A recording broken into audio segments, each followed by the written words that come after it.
অযোধ্যা যাত্রা শুরু হয়ে গেল। 950 কিলোমিটারের যাত্রা আমি করতে চলেছি আমার এই সাইকেল নিয়ে, যেখানে রয়েছে একটা ব্রেক আছে। তো আপাতত এই দেখো আমাদের সাইকেল এখানে রেডি হয়ে গেছে। মানে বলার বাইরে এত লোক এতটা মানে উৎসাহ দিচ্ছে, এই উৎসাহ পেলে আমরা খুব সহজে রাম মন্দিরে যেতে পারবো। এখানে এসে অনেকগুলো যে দাদারা ছিল, তো যাই হোক দাদাদের সঙ্গে কথা হলো এবং ফটো ফটো ওঠা হলো। তুফানগঞ্জকে টাটা দিয়ে এখন কোচবিহার জেলায় ঢুকে গেছি একদম। এখন আমরা কোতোয়ালি থানার অন্তর্গত আছি। এই যে দেখো, ঠিক আছে। আর রাস্তায় ভাই দেখো মানুষ প্রচন্ড সাপোর্ট করছে। Hello guys, welcome to my YouTube channel, তোমার কাছে শিব শত ব্লগস গাইজ। তো আজকে আমাদের অযোধ্যা যাত্রা শুরু হয়ে গেল। ইতিমধ্যে বাড়ি থেকে বেরিয়ে এখন আছি আমি তুফানগঞ্জে। আর তুফানগঞ্জে এসে একটু মানে একটা আমরা কাজ করিনি, সেটা হলো ক্লিয়ারেন্স সার্টিফিকেট যেটা বলে, সেটা আমরা বের করিনি। তো তুফানগঞ্জের গতকালকে একটা স্যার এসেছে, মানে পুলিশ অফিসার, উনি আমাদের বললো যে সেই সার্টিফিকেটটা খুব গুরুত্বপূর্ণ। তো উনি আমাদের প্রচুর সাহায্যও করলো এবং খাওয়ার জন্য অনেক কিছু কিনেও দিল। খুব ভালো লাগলো এই জিনিসটা। যাই হোক, তো আপাতত এই দেখো আমাদের সাইকেল এখানে রেডি হয়ে গেছে। আর ওই যদি সুরজিৎ ভাই সাইকেল ঠিক করছে, তো সাইকেল ঠিক করুক, দিয়ে চলো স্যারের সঙ্গে আমাদের কী কথা হলো সেটা দেখতে থাকো। আর আপাতত সামনের দিকে যাবো, তো চলো।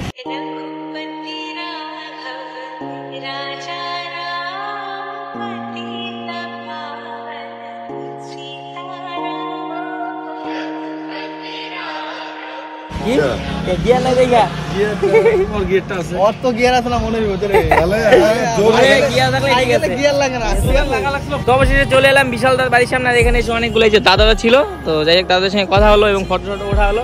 এখন বিশালদার সঙ্গে একটু কথা বলে এখান থেকে রওনা দেবো। আর আজকের মূল গন্তব্য আমাদের চেষ্টা আছে ফালাকাট। অনেকটা দেরি হয়ে গেছে, 10:30 বাজতে গেল। যাই হোক, রাস্তায় অনেক মানে সাপোর্টে শেষ নেই, প্রচুর সাপোর্ট করলো তুফানগঞ্জের লোক।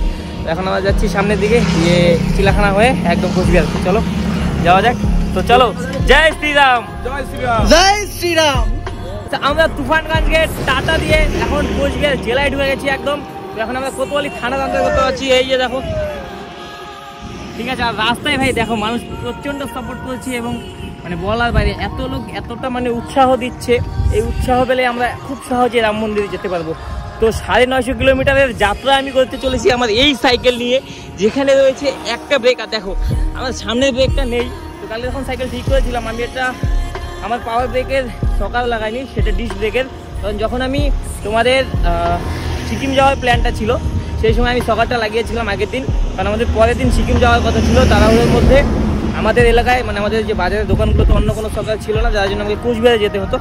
কিন্তু আমি এটা লাগিয়েছিলাম, যার জন্য আমার এই সামনের পাওয়ার ব্রেকটা লাগবে না কোনো দিন। এখানে ডিশ হবে শুধুমাত্র।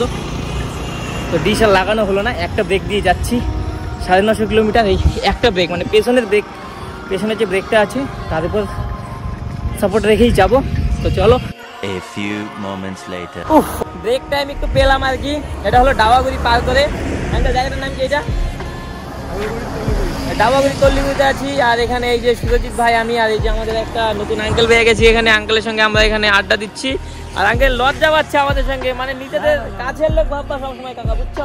আমরা তো একই এলাকার, উত্তরবঙ্গের প্লাস কুচবিহারের প্লাস তুফানগঞ্জের, একদম কাছে ঘনিষ্ঠ, তাইলে দূরের না, মানে সবাই কাছের। অল ওভার পশ্চিমবঙ্গের লোক আমার কাছের লোক। যাই হোক, এখন কাকার সঙ্গে এখানে একটু আড্ডা ফাড্ডা দিচ্ছে। আর এখানে ভাই খাচ্ছে ডিম, আঙ্কেলও ডিম খাচ্ছে। আর আমার ডিম খাওয়া যাবে না, কারণ এই যে আমার অ্যালার্জি আছে হাতে। যাই হোক, ওই জন্য আমার ডিম একদম বন্ধ। আর এই ডিমটা কিনা দিতে হলো তুফানগঞ্জ থানার একটা পুলিশ অফিসার স্যার আমাদের কিনা দিতে। অনেক থ্যাংক ইউ স্যার আপনাকে, স্পেশালি ব্যক্তিগতভাবে আমার তরফ থেকে। তো আমাদের অনেকটা হেল্প করলো। মানে খুব সাদা মনের একটা, সরল মনের একটা মানুষ। কালকে এসেছে তুফানগঞ্জ থানায় জয়েন করেছে।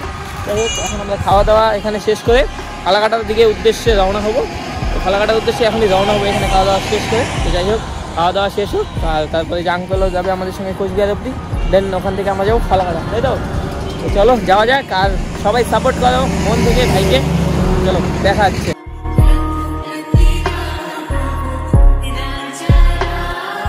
বাঁদিকে যে রাস্তাটা দেখতে পাচ্ছ, এটা যায় কোচবিহার। আর আমরা যাবো আজকে ডান দিকে পুন্ডিবাড়ি রোড হয়ে আমরা যাচ্ছি খাগড়াবাড়ি যাব।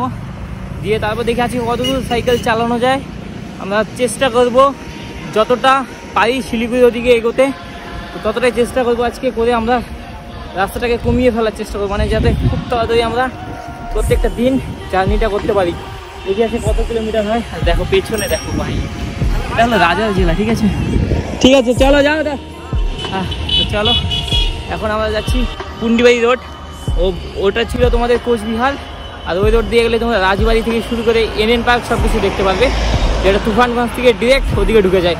আর এটা যাবে শিলিগুড়ি রোড, পুন্ডিবাড়ি খাগড়াবাড়ি হয়ে শিলিগুড়ির দিকে আমরা যাচ্ছি আর কি। তো চলো গাইস যাই।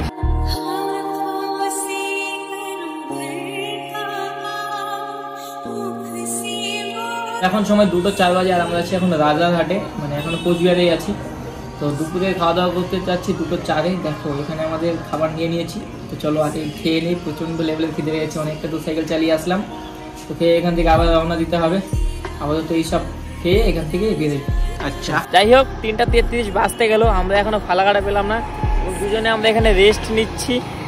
তো আজকে ফালাকাটা যে কোনো মুহূর্তে যে কোনোভাবে যেতে হবে, না হলে আমাদের একটা দিন পিছিয়ে যাবে।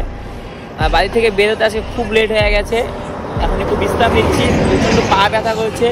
আর আমাদের দেখো এখানে একটা কি উঠেছে, এটার জন্য প্রচণ্ড ব্যথা করছে মুখটাও, তো খেতেও পারলাম না ভালোভাবে। বাইরে এখন এখান থেকে আমরা যাব ফালাকাটা, দিয়ে ওখানে স্টে করবো আজকে রাতটা। তো চলো যাওয়া যাক সামনের দিকে। আর শরীর চলছে না ভাই, একদিনে এমন হলে শেষ। তো আমরা এসে গেছি একটা পেট্রোল পাম্প, আর এখানে আমরা স্টে করবো। তো এই যে দেখো এটা পেট্রোল পাম্পের ওই সাইডটা, ওটা হলো ফ্রন্ট সাইড। আর এখানে আমরা টেন্ট বিছাবো, এই যে টিনের চাল আছে উপরে, আর এই ফাঁকা জায়গাটা আমার টেন্ট আমাদের এই যে ভাই প্রস্তুত করেছে, ওটাকে এখানে পারবো, দিয়ে এখানে আজকে স্টে করবো। আর দেখি মোবাইল চার্জের ব্যবস্থা করি কিছু একটা। তো চলো আগে টেন্ট এটা পেরে নেই, দিয়ে আজকে এখানে স্টে করতে হবে, অ্যান্ড দেন কালকে বাকিটা কন্টিনিউ হবে ব্লগ। আর প্রচণ্ড ভাই কষ্ট হলো, প্রচণ্ড, মানে ফার্স্ট টাইম আমি সাইকেল চালালাম এত দূর, কোনোদিন এর আগে যেহেতু চালাইনি, তো আমার তো অভ্যাস নেই, ও তো চালিয়েছিল। যাই হোক এখন আমি এটাকে এখানে পারবো। তো চলো আগে এটাকে পেরে নেই, দিয়ে পরে কথা হচ্ছে, আর বাকিটা পরে শেয়ার করছি তোমাদের। আর দেখো তুফানগঞ্জ থেকে যারা দেখছো তাদের কাছে হয়তো ব্লগটা ভালো লাগছে, যে আমাদের লোকাল ছেলে লোকাল ভাই মানে বাইরে গিয়ে এইভাবে করছে, একটা আলাদা ভালো লাগছে না, তাই তো। তো গাইস আমাদের টেন্ট হয়ে গেছে রেডি, আর আমরা এসেছি এখানে শোয়ার জন্য। তো ব্লগটা আমি এখানে শেষ করবো, তার আগে তোমাদের কিছু জিনিস দেখাই। মানে ওয়েস্ট বেঙ্গলের মানুষ যে এতটা যে কি আর বলি মিশুকে হয়, সেটা আজকে তোমাদের দেখাচ্ছি। তো আমি লাইভ, তো মানে দেখো এই যে খাবারগুলো যে আছে না, এই যে জলের বোতল থেকে শুরু করে এই যে খাবার, কলা, যে কেক, এই যে জলের বোতল, এই দেখো জলের বোতল ফেলেনি ভাই, একটাও ফেলেনি, ঠিক আছে। ফার্স্ট টাইম দিয়েছে না লোক, এই যে একটা জলের বোতল, একটাও নিজের টাকায় কিনিনি, এই যে একটা জলের বোতল, ঠিক আছে। সব দিয়েছে মানুষ বলতে কি দাদা দিদি এবং তুফানগঞ্জের স্যার ভাদুরিদা এবং রাস্তায় এবং অনেক অচেনা লোকেও আমাদের অনেক কিছু দিয়েছে খাওয়ার জন্য। তার মধ্যে কিছুটা আমরা খেয়েছি, হ্যাঁ, এবং আরও আছে, দাঁড়াও তোমাদের দেখাচ্ছি, আরও আছে, সেটা হলো দেখাচ্ছি, ওয়েট। হ্যাঁ দেখো কতগুলো, এই যে এখানে আছে পপকর্ন, বিস্কিট, তো এইসব সব কিছু। এখানে আমরা স্টে করবো, এখানে একটুও ঠান্ডা লাগছে না, মানে এইসব ফুলে একদম বসতে পারবো। এই চুলটা পাগলের মতো হয়ে গেছে আর কি। ব্লগটা এটুকুই, নেক্সট ব্লগ কালকের থেকে আবার শুরু হবে আমাদের জার্নি। তো সকলে একটু সাপোর্ট দিও, ইউটিউব চ্যানেলটা সাবস্ক্রাইব করে দাও, ফেসবুক থেকে দেখলে ওই যে ফলো বাটন ফলো করে দাও, ঠিক আছে। দেখা হচ্ছে নেক্সট ভিডিওতে, ততক্ষণের জন্য টাটা, ভালো থেকো সকলে, সুস্থ থেকো।